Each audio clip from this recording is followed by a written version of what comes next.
ഓം ശ്രീ സായിറാം. ഭഗവാന്റെ പാതാരവിന്ദങ്ങളിൽ ശതകോടി പ്രണാമം. ഭഗവാൻ ശ്രീ സത്യസായി ബാബയുടെ രാമകഥ രസവാഹിനി. അധ്യായം 8. മറ്റൊരു വെല്ലുവിളി. പുത്രന്മാർ, പുത്രവധുക്കൾ, മഹർഷിമാർ, പണ്ഡിതന്മാർ, സൈന്യം, സാമ്രാജ്യത്തിലെ പൗരന്മാർ എന്നിവരും ഒന്നിച്ച് ദശരഥൻ അയോധ്യയിലേക്ക് പോവുകയായിരുന്നു. പെട്ടെന്ന് അവർ ചില ദുശ്ശകുനങ്ങൾ കണ്ടു. എന്തോ ഗൗരവമായത് സംഭവിക്കാൻ പോകുന്നു എന്ന തോന്നൽ ദശരഥനുണ്ടായി. ചക്രവർത്തി വസിഷ്ഠനോട് അന്വേഷിച്ചു, ഗുരു, ഇതെന്തൊരാശ്ചര്യമാണ്. കാളമേഘങ്ങൾ കട്ടികൂടുന്നു, അവ അലറുന്നു, മൃഗങ്ങളെല്ലാം വൃത്താകൃതിയിൽ നമ്മെ ചൂഴ്ന്നു നടക്കുന്നു. അവ എങ്ങനെ ചെയ്യാൻ പാടില്ലാത്തതല്ലേ? എന്തായിരിക്കാം ഇതിനൊക്കെ കാരണം? ഇതെന്ത് സൂചിപ്പിക്കുകയാണ്? ഈ ശകുനങ്ങളെ സംബന്ധിച്ച് എനിക്ക് ആശങ്കയുണ്ട്. വസിഷ്ഠൻ ഉടനെ ദിവ്യദൃഷ്ടി കൊണ്ട് കാര്യം മനസ്സിലാക്കി. അദ്ദേഹം പറഞ്ഞു, രാജാവേ, ഭയങ്കരമായ ചില സംഭവങ്ങൾ നമ്മെ സമീപിക്കുന്നതിൻ്റെ ലക്ഷണങ്ങളാണിവ. മേഘങ്ങൾ ഭീകരമായി ഗർജിക്കുന്നു. പക്ഷേ ഭൂമിയിലെ മൃഗങ്ങൾ നമ്മുടെ രഥങ്ങൾക്ക് ചുറ്റുമാണ് സഞ്ചരിക്കുന്നതെന്നതുകൊണ്ട് ഇത്രയും മനസ്സിലാക്കാം. ഭീഷണിപ്പെടുത്തുന്ന ആപത്തിനെ തടുക്കാൻ കഴിയും. അതുകൊണ്ട് താങ്കൾക്ക് ഉത്കണ്ഠയും വേണ്ട. വസിഷ്ഠൻ ദശരഥനിൽ വിശ്വാസവും ഉറപ്പും പകർന്നു. അവർ സംഭാഷണങ്ങൾ പ്രതീക്ഷിച്ചു നിന്നു. പൊടുന്നനെ കാറ്റ് അതിഭീഷണമായി ചുഴലിയായി മാറി. അവർ നോക്കിക്കൊണ്ടിരിക്കെ വൻമരങ്ങൾ കടപുഴകി പരിഭ്രമജനകമായ ശബ്ദത്തിൽ നിലംപതിച്ചു. പർവ്വത ശിഖരങ്ങൾ പോലും ഒന്നിനുമീതെ മറ്റൊന്നായി ഉരുണ്ടു. ഭൂമി പിളർന്ന് കഷണങ്ങളാവുകയാണോ എന്ന് തോന്നുമാർ ഇടിവെട്ട് അന്തരീക്ഷത്തെ പിളർന്നു. ഒരു രഥത്തിലുള്ളവർക്ക് മുമ്പിലോ പിമ്പിലോ ഉള്ള രഥം കാണാൻ കഴിഞ്ഞില്ല. അത്രയും കട്ടിയായി അന്ധകാരം ചുറ്റുപാടും വ്യാപിച്ചിരുന്നു.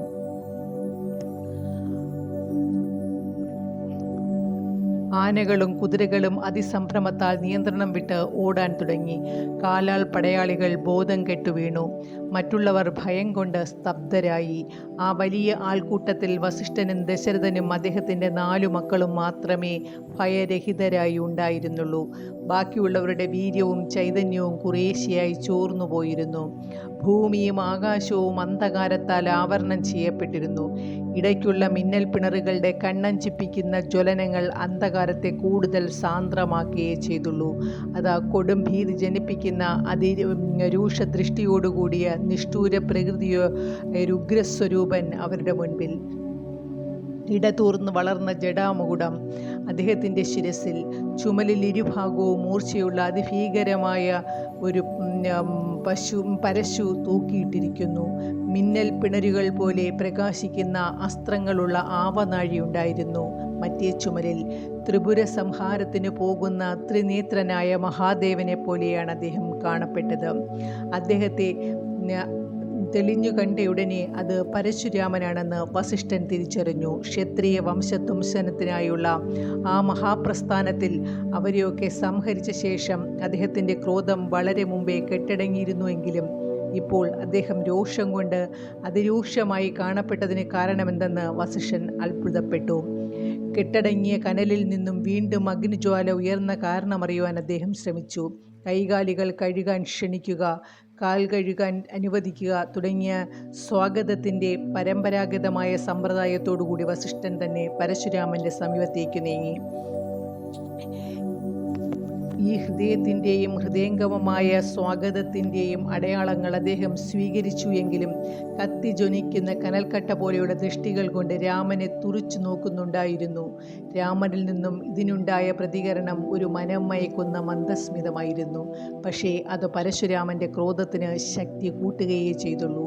അദ്ദേഹം ഇങ്ങനെ പുലമ്പി, ഹേ ദശരഥപുത്ര, ആയിരക്കണക്കിന് നാവുകൾ നിന്റെ അത്ഭുതജനകമായ വീര്യകൃത്യങ്ങളെ പുകഴ്ത്തുന്നത് ഞാൻ കേട്ടിട്ടുണ്ട്.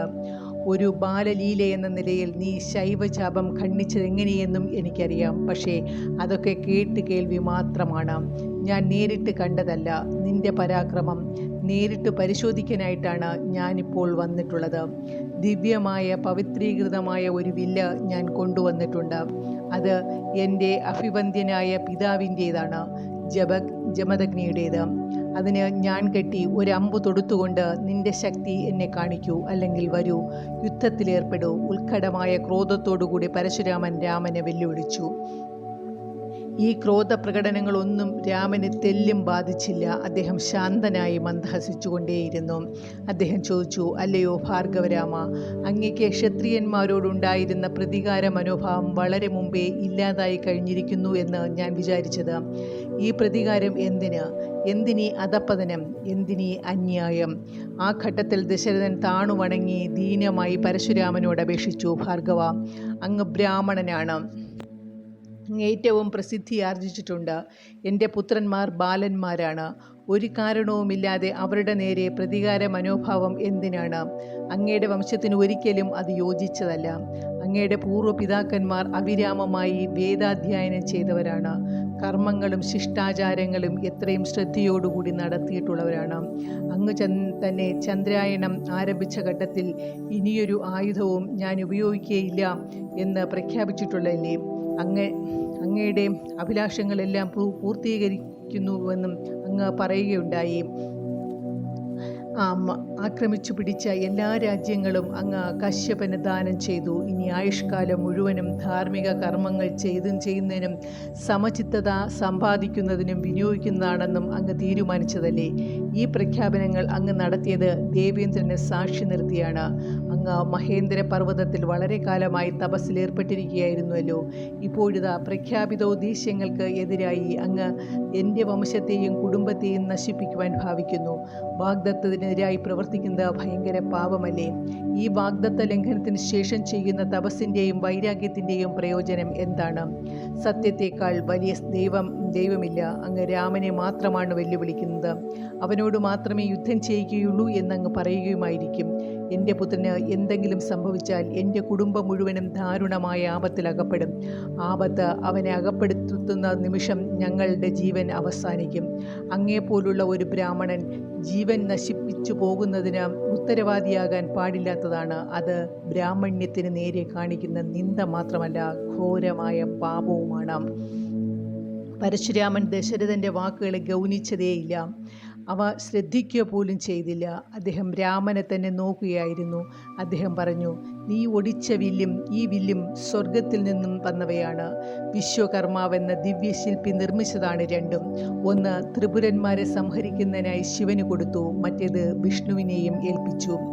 അസുരന്മാരെ നശിപ്പിച്ചതോടുകൂടി ശിവൻ അത് യുദ്ധത്തിനും ഉപയോഗിച്ച് അസ്ത്രങ്ങളോടൊപ്പം ദേവരഥ ചക്രവർത്തിക്കും അയച്ചു കൊടുത്തു. അത് എന്തിനു വേണ്ടി കൊടുത്തുവോ ആ ഉദ്ദേശം നിർവഹിക്കപ്പെട്ടതോടുകൂടി ഒരു പക്ഷേ അത് ദുർബലവും ക്ഷണം പൊട്ടിപ്പോകുന്നതുമായി പോയിരിക്കാം. അത്തരമൊരു വില്ലൊടിച്ചു എന്ന ശക്തിയുടെയോ വീര്യത്തിൻ്റെയോ തെളിവൊന്നുമാകുന്നില്ല. ഈ വില്ലിന് ഇനിയും പ്രവർത്തിക്കുവാൻ കഴിവുണ്ട്. അതുകൊണ്ട് ഇതിൻ്റെ വീര്യവും ചൈതന്യവും ഇനിയും നിലനിൽക്കും. അമിതമായ ഫലദായകത്വവും ശക്തിയും ഇതിനുണ്ട്. ഇതെടുത്ത് ഞാൻ കെട്ടിക്കുലയ്ക്കുക. അതാണ് നിന്റെ ശക്തിയും വീര്യവും തെളിയിക്കാനുള്ള മാർഗം. ശിവധനുസ് ഭഞ്ജിച്ചിരിക്കുന്നു എന്നതുകൊണ്ട് ഞെളിഞ്ഞു നടക്കേണ്ട. ഇത് കുലയേറ്റ വീരന്മാരുടെ ചരിത്രത്തിൽ നിന്റെ പേരും രേഖപ്പെടുത്തും. ഇത് വൈഷ്ണവ ചാപമാണെന്ന വാക്കുകൾ നീ സംശയിച്ചേക്കാം. അദ്ദേഹം തുടർന്നു, ഋഷിക മഹർഷിയുടെ അധീനത്തിൽ വിഷ്ണു തന്നെയാണ് ഈ വില്ല് വച്ചത്. മഹർഷി അത് മകനായ ജമദഗ്നിക്ക് കൊടുത്തു. ജമദഗ്നി എൻ്റെ പിതാവാണ്. അദ്ദേഹം തപസ്സു ചെയ്ത് ഏറ്റവും ഗുണോത്കർഷം നേടിയ ആളാണ്. ഒരു വിദ്വേഷവും പ്രതികാരവാഞ്ചയും ഉള്ളിലില്ലാതായിരിക്കത്തക്കവണ്ണം അത്ര പവിത്ര ഹൃദയനായിരുന്നു അദ്ദേഹം. ആയുധപ്രയോഗം ഉപേക്ഷിച്ചിരുന്നു. എന്നിട്ടും മഹാദുഷ്ടനായ കാർത്തവീര്യാർജുനൻ അദ്ദേഹത്തെ വധിച്ചു. മുമ്പെങ്ങും ഉണ്ടായിട്ടില്ലായിരുന്ന ക്രൂരതയുടെ പാപകർമ്മമായിരുന്നു അത്. ഒരാളും ഇത്രയും ഭീവത്സമായ രീതിയിൽ കൊല നടത്തിയിട്ടില്ലായിരുന്നു. ഞാൻ കരുണ കാണിക്കരുതെന്ന് തീരുമാനിച്ചു. അവനെ ഒരു പാഠം പഠിപ്പിക്കേണ്ടതുണ്ടായിരുന്നു. ആ രാക്ഷസനെ മാത്രമല്ല, അധാർമികമാരായ രാജകുമാരന്മാരെ എല്ലാം കൊന്നു ഒടുക്കുമെന്ന് ഞാൻ ശപഥം ചെയ്തു. ആ ദിവസം മുതൽ ഞാൻ അവരെ വെട്ടി കഷ്ണമാക്കുകയായിരുന്നു. ക്ഷത്രിയയുടെ തല കൊണ്ട് പന്താടുകയും ചെയ്തു. ആ സംഹാര പ്രവർത്തനങ്ങളെല്ലാം ഈ വില്ല് എന്നോടൊന്നിച്ചുണ്ടായിരുന്നു. ഞാൻ അനേകം ദുഷ്ടരാജാക്കന്മാരെ വധിച്ചിട്ടുണ്ട്. മുഴുവൻ ലോകത്തെയും എൻ്റെ വരുതിയിൽ കൊണ്ടുവന്നിട്ടുണ്ട്. ഇതോടുകൂടി എൻ്റെ പിതാവിനെ കൊന്നവരുടെ നേരെ എനിക്കുണ്ടായിരുന്ന ക്രോധം കുറേയൊക്കെ തണുത്തു. ഞാൻ എൻ്റെ മാരകമായ പ്രതികാരം നിർത്തി. അതിനുശേഷം ഒരു വൈദിക യജ്ഞം ആരംഭിച്ചു. സത്കർമ്മനിരതമായ മഹാനായ കശ്യപ മഹർഷിയെ ഈ യജ്ഞത്തിന് ക്ഷണിച്ചു. യജ്ഞത്തിൻ്റെ മേൽനോട്ടം വഹിച്ചത് ദക്ഷിണയായി ഞാൻ കീഴടക്കിയ ഭൂമി മുഴുവനും അദ്ദേഹത്തിന് ദാനം ചെയ്തു. അതിൽ പിന്നെ മനസ്സ് ശാന്തിയിൽ നിമഗ്നമായും ബുദ്ധി ആധ്യാത്മിക ജ്യോതിസിൽ പ്രകാശിച്ചും കൊണ്ടുള്ള നിലയിൽ മഹേന്ദ്ര പർവ്വതത്തിൻ്റെ കൊടുമുടിയിൽ കാലം കഴിക്കുകയാണ്. പ്രതികാരത്തിൻ്റെയും വിദ്വേഷത്തിൻ്റെയും മാർഗം ഉപേക്ഷിച്ച ഞാൻ എന്തിന് ഈ ആയുധം വീണ്ടും എടുക്കുകയും വെല്ലുവിളി ഉയർത്തുകയും ചെയ്യുന്നുവെന്ന് നിന്റെ പിതാവ് ഇപ്പോൾ ചോദിച്ചുവല്ലോ. ഞാൻ അദ്ദേഹത്തിന് മറുപടി കൊടുക്കാം. രാമ, ഈ 2 വില്ലുകൾ സ്വർഗത്തിൽ നിർമ്മിക്കപ്പെട്ടതാണ്. അവ ഭൂമിയിലേക്ക് വന്നു. അവയിൽ ശിവധനുസ് നീ കുലച്ചൊടിച്ചിരിക്കുന്നു. മറ്റേ വില്ല് എൻ്റെ വശം കേടൊന്നും പറ്റാതെ ബാക്കിയുണ്ട്. ഇതും കൂടി ഭഞ്ജിക്കപ്പെട്ടാൽ എൻ്റെ കയ്യിൽ അത് ഇനിയുണ്ടായിട്ട് കാര്യമില്ല. കാരണം എൻ്റെ ജോലി തീർന്നിരിക്കുന്നു. അതിനാൽ എൻ്റെ ത്യാഗം പരിപൂർണമാകും. അതുകൊണ്ട് ഇതുകൂടി ഖണ്ഡിക്കപ്പെടണമെന്ന് ഞാൻ ആഗ്രഹിക്കുന്നു. അല്ലെങ്കിൽ നിൻ്റെ കയ്യിലിരിക്കട്ടെ. ഞാൻ ഈ പൂർത്തീകരണത്തിന് കാത്തിരിക്കുകയായിരുന്നു. അതിനുള്ള സമയം സമാഗതമായിരിക്കുന്നു. ഈ അവസരം ഞാൻ പ്രയോജനപ്പെടുത്താൻ ഉറച്ചിരിക്കുകയാണ്. ഒരുപക്ഷെ നീ സംശയിച്ചേക്കാം, യുദ്ധമാണോ അത് പ്രയോജനപ്പെടുത്തുവാനുള്ള മാർഗമെന്ന്. എന്നാൽ യുദ്ധത്തിൻ്റെ പ്രാധാന്യം കണക്കിലെടുക്കുക. അത് ലോകത്തിൻ്റെ പുരോഗതിക്കും ക്ഷേമത്തിനും വേണ്ടിയായിരിക്കാം. അധാർമികരെ അമർത്തുന്നതിനും ധാർമ്മികരെ പ്രോത്സാഹിപ്പിക്കുന്നതിനും അത് സഹായിച്ചേക്കാം. ഉപരിതല വീക്ഷണഗതിയിൽ പരിശോധിച്ചിട്ട് യുദ്ധം ആഗ്രഹിക്കത്തക്കതല്ല എന്ന അഭിപ്രായപ്പെടാൻ നിനക്ക് നിവർത്തിയില്ല. ആവശ്യത്തെ വിശകലനം ചെയ്യൂ. കത്തി മൂർച്ചയുള്ളതാക്കാൻ ചാണക്യുടിക തന്നെ വേണം. ആരും അത് കത്തിക്ക് അപകടകരമാണെന്ന് പറഞ്ഞ് തള്ളുകയില്ല.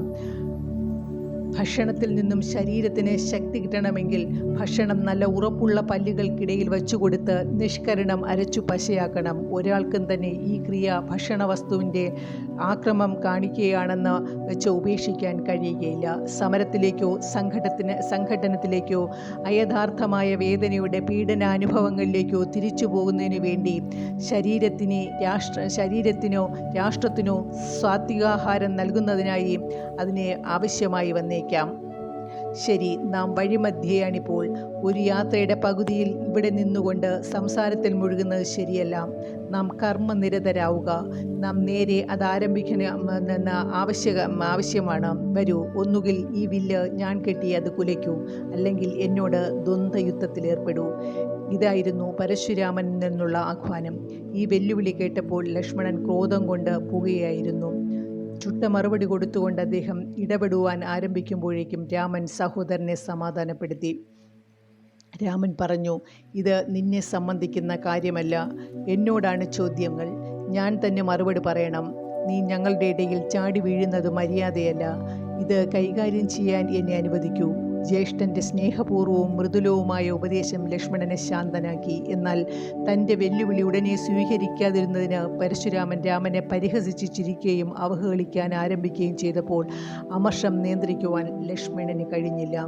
ലക്ഷ്മണൻ ആക്രോശിച്ചു, ഹേ ഭാർഗവ, ശിവധനുസ് ഖണ്ഡിച്ച രാമന് ഇതൊരു വെല്ലുവിളിയൊന്നുമല്ല. ഈ ചെറിയ വില്ല് കുലയേറ്റാൻ അങ്ങ് എന്തിനാണ് രാമനെ വെല്ലുവിളിക്കുന്നത്? ഇതൊരു ദ്വിജായുധമാണ്, വെറുമൊരു കുശപ്പുല്ല് മാത്രം. ഒരൊറ്റ നിമിഷത്തിൽ അയത്നമായി അത് പൊട്ടിച്ചെറിയുവാൻ എനിക്ക് കഴിയും. ഈ നിസ്സാര ജോലിക്ക് രാമൻ എന്തിനാണ്?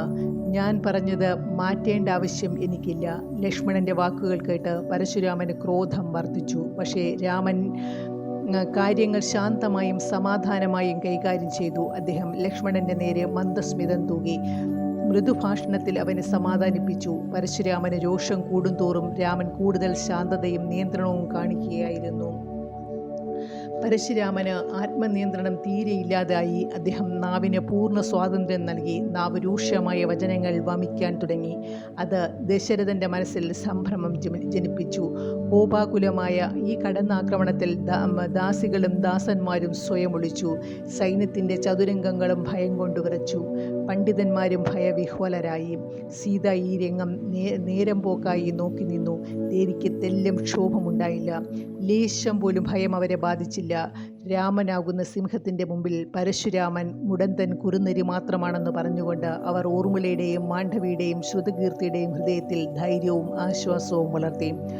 രാമൻ ലക്ഷ്മണനെ ശാസിക്കുന്നത് കണ്ടപ്പോൾ ഭരതനും ശത്രുഘ്നും അതിലിടപെടാൻ തോന്നിയില്ല. അല്ലെങ്കിൽ അവരും ഈ വഴക്കിൽ ചേർന്ന് യുദ്ധം ചെയ്യാൻ രാമനോട് അനുവാദത്തിന്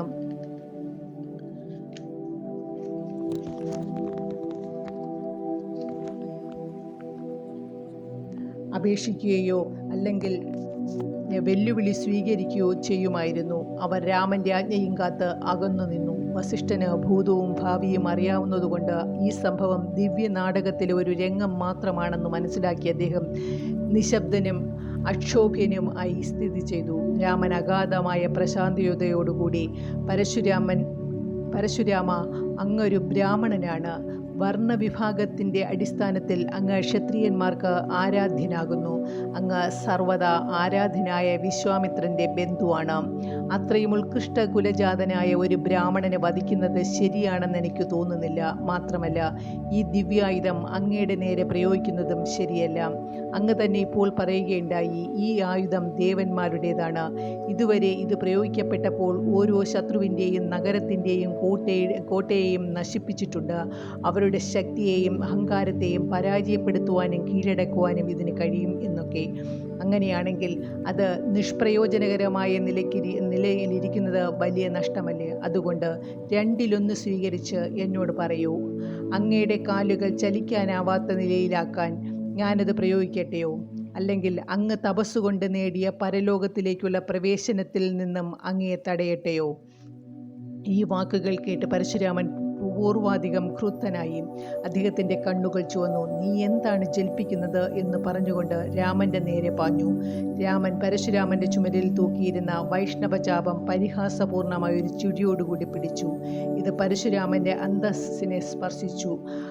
ആ ആയുധം രാമൻ്റെ കയ്യിലെത്തിയതോടുകൂടി പരശുരാമൻ നിർവീര്യനായി. അദ്ദേഹത്തിൻ്റെ എല്ലാ ഓജസ്സും ശക്തിയും നഷ്ടപ്പെട്ടു.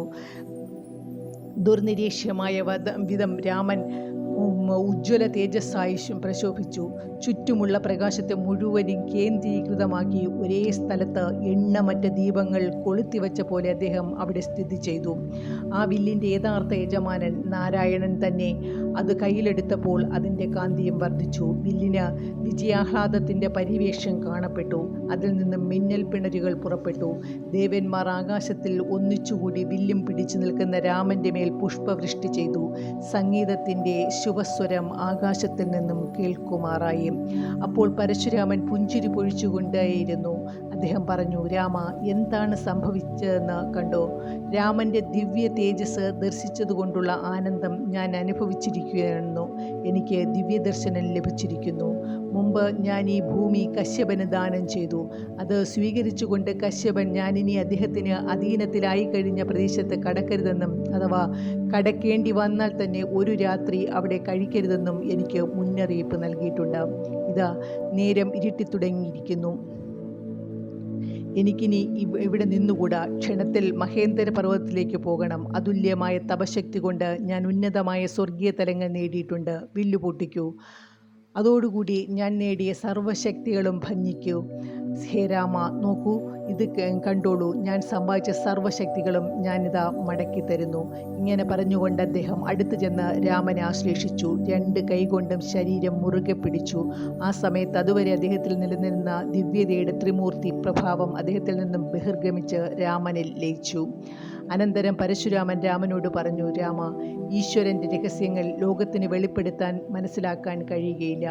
വൈരാഗ്യത്തിൽ കൂടിയും ത്യാഗത്തിൽ കൂടിയും തപാനുഷ്ഠാനങ്ങൾ കൂടിയും ധാരാളം ശക്തി സമ്പാദിച്ചിട്ടുള്ള അസ്മാദൃശ്യന്മാർ പോലും വിഷ്ണുവിൻ്റെ ദിവ്യമായ ഉപായ പ്രയോഗ വൈദഗ്ധ്യത്തിൻ്റെ സ്വാധീനതയെ അവഗണിച്ച് തങ്ങളുടെ ആധ്യാത്മിക നേട്ടങ്ങളെ മാത്രം വിശ്വാസപൂർവ്വം ആശ്രയിക്കുന്നു.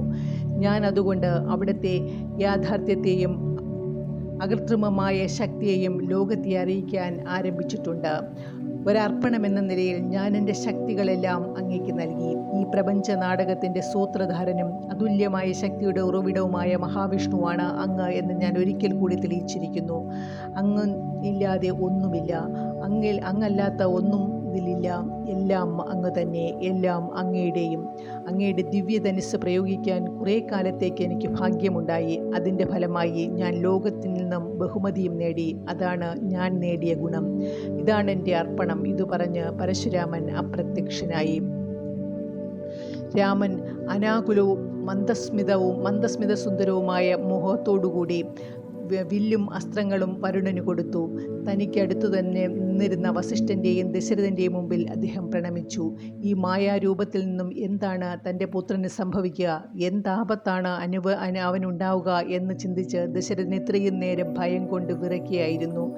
ഇപ്പോൾ അദ്ദേഹം ഉത്കണ്ഠയിൽ നിന്നും വിമുക്തനായി. അദ്ദേഹം രാമനെ പിടിച്ചടുപ്പിച്ച് പലവിധം ഓമനിച്ച് താടിയിൽ പിടിച്ച് രാമൻ്റെ മുഖമുയർത്തി തൻ്റെ വികാരങ്ങൾ വാക്കുകൾ പ്രകാശിപ്പിക്കുവാൻ പ്രയാസപ്പെട്ടുകൊണ്ട് പറഞ്ഞു, പ്രിയപ്പെട്ട മകനെ, ഞാൻ തീർച്ചയായും ഭാഗ്യവാനാണ്. എനിക്ക് നിന്നെ വീണ്ടും കാണാൻ കഴിയുമോ എന്ന് ഞാൻ ഭയപ്പെട്ടിരുന്നു. നിന്റെ ധീരതയും വീര്യവും സങ്കല്പത്തിനതീതമാണ്. ഇങ്ങനെ അദ്ദേഹം രാമനെ വളരെയേറെ പുകഴ്ത്തി. അദ്ദേഹത്തിൻ്റെ പരാക്രമങ്ങളെ പല വഴിയിലും വിലമതിച്ചു.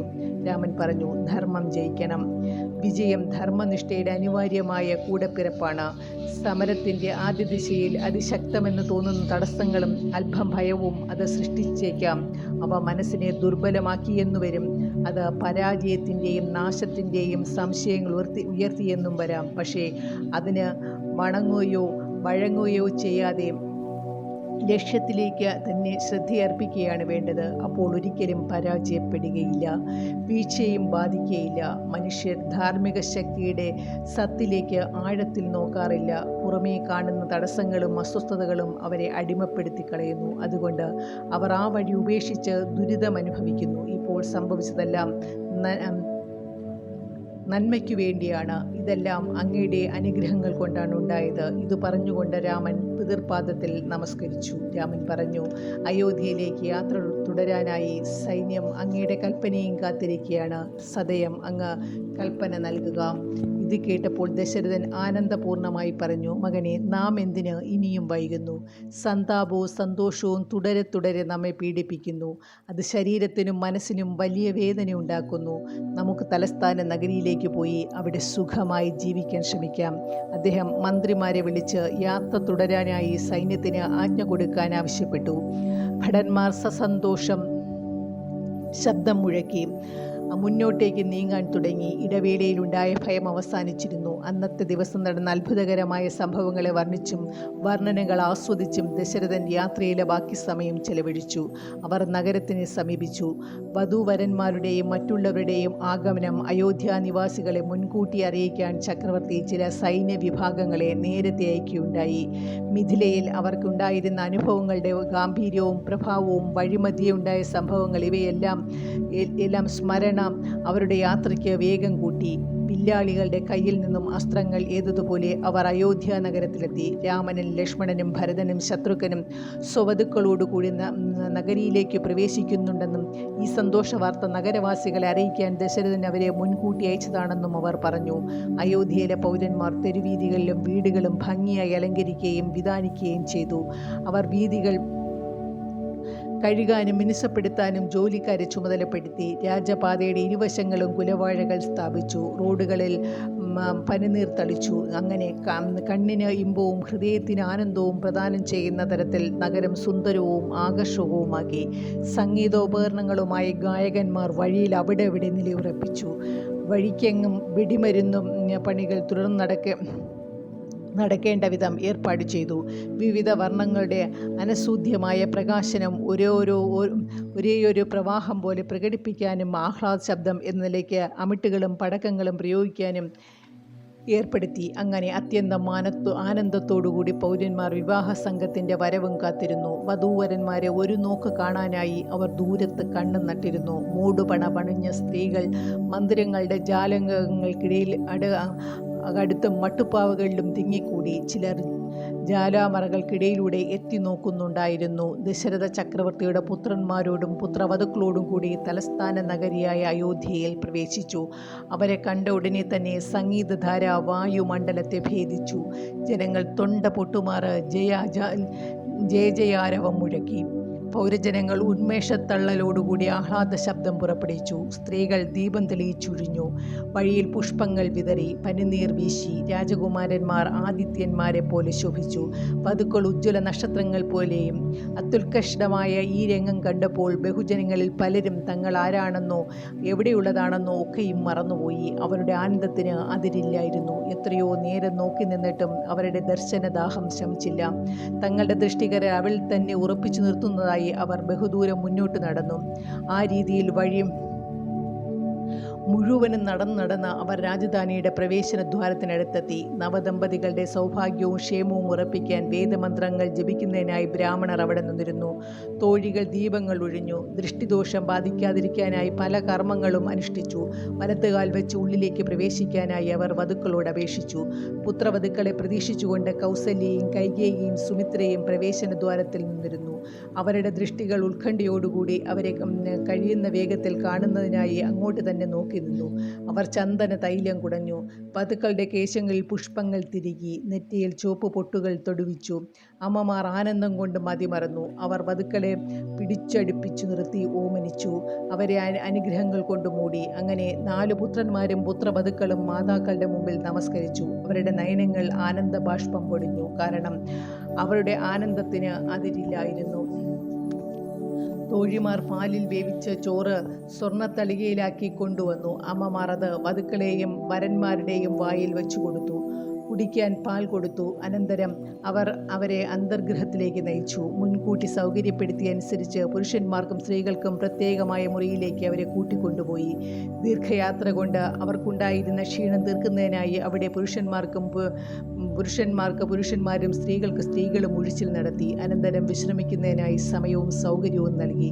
അവർ ഉറങ്ങിക്കൊണ്ടിരിക്കെ ചില പരിചാരകന്മാരും ചേടികളും അവരുടെ കേശങ്ങളിൽ കൂടി പരിമളധൂമം പ്രസരിപ്പിച്ചു. ചിലർ അവരുടെ കാലടികളിൽ തലോടി.